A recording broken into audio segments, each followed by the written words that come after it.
ओम शांति। आज की डेट है 6 मार्च 2025। दिन है गुरुवार। ओम शांति। मीठे बच्चे, जैसे तुम आत्माओं को यह शरीर रूपी सिंहासन मिला है, ऐसे बाप भी इस दादा के सिंहासन पर विराजमान है। उन्हें अपना सिंहासन नहीं है। किसका सिंहासन नहीं है? शिव बाबा को अपना सिंहासन नहीं है। और बाप यानी कि शिव बाबा, दादा यानी कि ब्रह्मा बाबा। तो ब्रह्मा बाबा के शरीर पर विराजमान होकर शिव बाबा ने ज्ञान दिया। ये आज दादा के मुरली का, बाबा की मुरली का टाइटल है। आज का प्रश्न है, जिन बच्चों को ईश्वरीय संतान की स्मृति रहती है, उनकी निशानी क्या होगी? उत्तर है, उनका सच्चा लव एक बाप से होगा। ईश्वरीय संतान कभी भी लड़ेंगे झगड़ेंगे नहीं। उनकी कुदृष्टि कभी नहीं हो सकती। जब ब्रह्मा कुमार कुमारी अर्थात बहन भाई बने तो गंदी दृष्टि जा नहीं सकती। तो बाबा कह रहे हैं कि जो बाबा के सच्चे बच्चे होंगे, उनकी दृष्टि कभी अपवित्र नहीं हो सकती। अपवित्र चीज़ों की तरफ देखना और ये सब नहीं होगा। तो ये बाबा अपने बच्चों की निशानी बता रहे हैं। ओम शांति। अब बच्चे जानते हैं, बाबा ने आकाश सिंहासन छोड़ अब दादा के तन को अपना सिंहासन बनाया है। वह छोड़कर यहाँ आकर बैठे हैं। यह आकाश तत्व तो है जीव आत्माओं का सिंहासन। आत्माओं का सिंहासन है, वह है महतत्व। जहाँ तुम आत्माएं बिगर शरीर रहती थीं, जैसे आकाश में सितारे खड़े हैं, वैसे तुम आत्माएं भी बहुत छोटी छोटी वहाँ रहती हो। आत्मा को दिव्य दृष्टि बिगर देखा नहीं जा सकता। तुम बच्चों को अभी यह ज्ञान है, जैसे स्टार कितना छोटा है, वैसे आत्माएं भी बिंदी मिसल हैं। अब बाप ने सिंहासन तो छोड़ दिया है। बाप कहते हैं, तुम आत्माएं भी सिंहासन छोड़कर यहाँ इस शरीर को अपना सिंहासन बनाती हो। मुझे भी जरूर शरीर चाहिए। मुझे बुलाते ही हैं पुरानी दुनिया में। गीत है ना, दूर देश का रहने वाला। तुम आत्मा जहाँ रहती हो, वहाँ है तुम आत्माओं और बाबा का देश। फिर तुम स्वर्ग में जाते हो, जिसकी बाबा स्थापना कराते हैं। बाप खुद उस स्वर्ग में नहीं आते। खुद तो वाणी से परे वानप्रस्थ में जाकर रहते हैं। स्वर्ग में उनकी दरकार नहीं। वह तो दुख सुख से न्यारे है ना। तुम तो सुख में आते हो तो दुख में भी आते हो। अभी तुम जानते हो, हम ब्रह्मा कुमार कुमारियाँ बहन भाई हैं। एक दो में कुदृष्टि का ख्याल भी नहीं आना चाहिए। यहाँ तो तुम बाप के सम्मुख बैठे हो, आपस में बहन भाई हो। पवित्र रहने की युक्ति देखो कैसी है। यह बातें कोई शास्त्रों में नहीं हैं। सभी का बाबा एक है तो सभी बच्चे हो गए ना। बच्चों को आपस में लड़ना झगड़ना भी नहीं चाहिए। इस समय तुम जानते हो, हम ईश्वरी संतान हैं।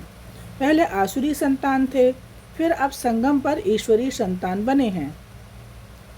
फिर सतयुग में देवी संतान होंगे। यह चक्र का बच्चों को मालूम पड़ा है। तुम ब्रह्मा कुमार कुमारियाँ हो, फिर कभी कुदृष्टि जाएगी नहीं। सतयुग में कुदृष्टि होती नहीं। कुदृष्टि रावण राज्य में होती है। तुम बच्चों को सिवाय एक बाप के और कोई की याद नहीं रहनी चाहिए। सबसे जास्ती एक बाप से लव हो जाए। मेरा तो एक शिव बाबा, दूसरा ना कोई। बाप कहते हैं, बच्चे अभी तुमको शिवालय में चलना है। शिव बाबा स्वर्ग की स्थापना कर रहे हैं। आधा कल्प रावण राज्य चला है, जिससे दुर्गति को पाया है। रावण क्या है, उसको जलाते क्यों है, यह भी कोई नहीं जानते। शिव बाबा को भी नहीं जानते। जैसे देवियों को सजाकर पूजा करके डुबोते हैं, शिव बाबा का भी मिट्टी का लिंग बनाए पूजा आदि कर फिर मिट्टी मिट्टी में मिला देते हैं। वैसे रावण को भी बनाकर फिर जला देते हैं।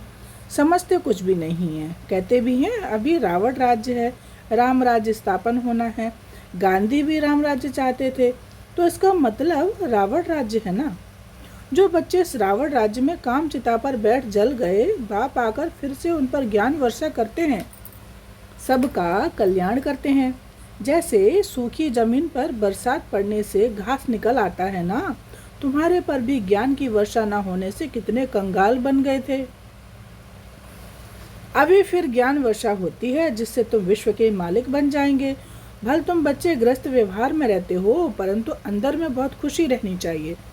जैसे कोई गरीब के बच्चे पढ़ते हैं तो पढ़ाई से बैरिस्टर आदि बन जाते हैं। वो भी बड़ों बड़ों के साथ बैठते हैं, खाते पीते हैं।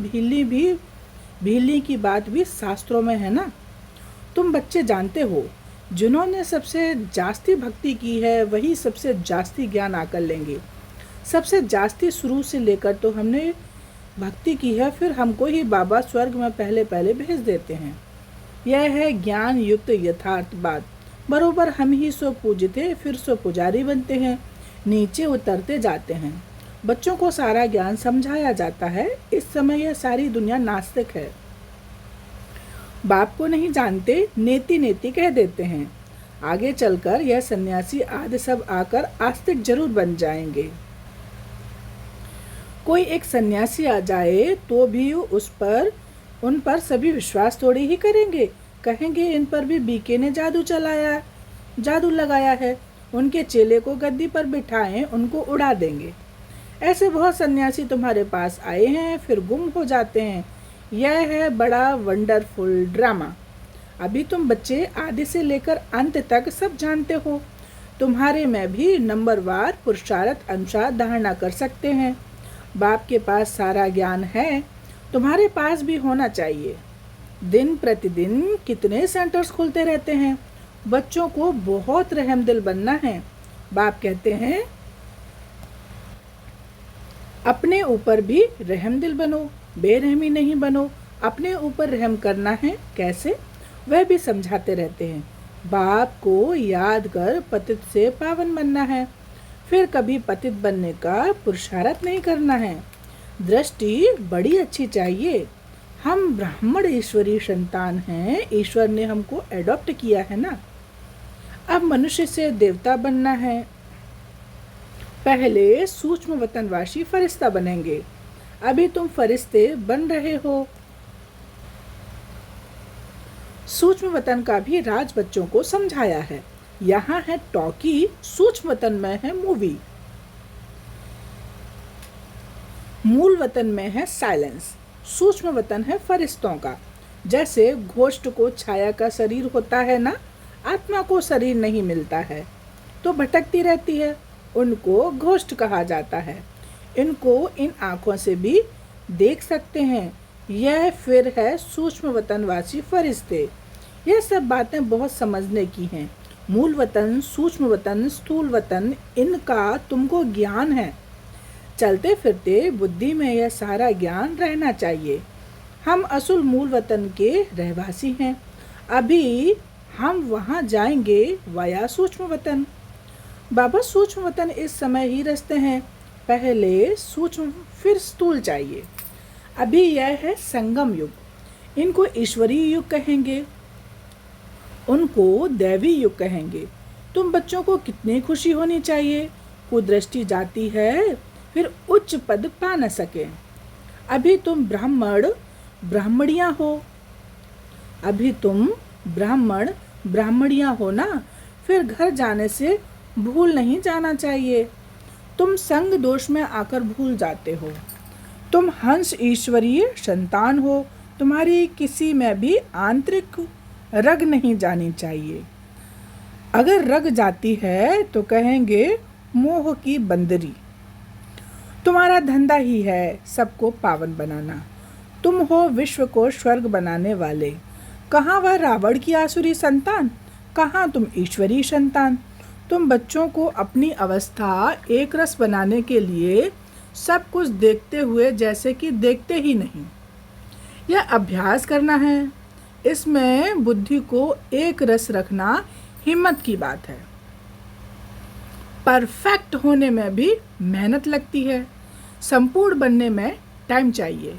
जब कर्मातीत अवस्था हो तब वह दृष्टि बैठे, तब तक कुछ ना कुछ खींच होती रहेगी।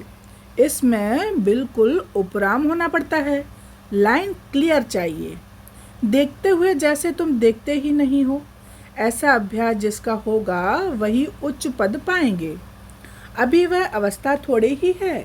सन्यासी तो इन बातों को समझते भी नहीं हैं। यहाँ तो बड़ी मेहनत लगती है। तुम जानते हो हम भी इस पुरानी दुनिया का सन्यास कर बैठे हैं। बस हमको तो अब स्वीट साइलेंस होम में जाना है और कोई की बुद्धि में नहीं है। जितना तुम्हारी बुद्धि में है तुम ही जानते हो, अब वापस जाना है। शिव भगवान वाच भी है, वह पतित पावन लिबरेटर गाइड है। कृष्ण को गाइड नहीं कहेंगे।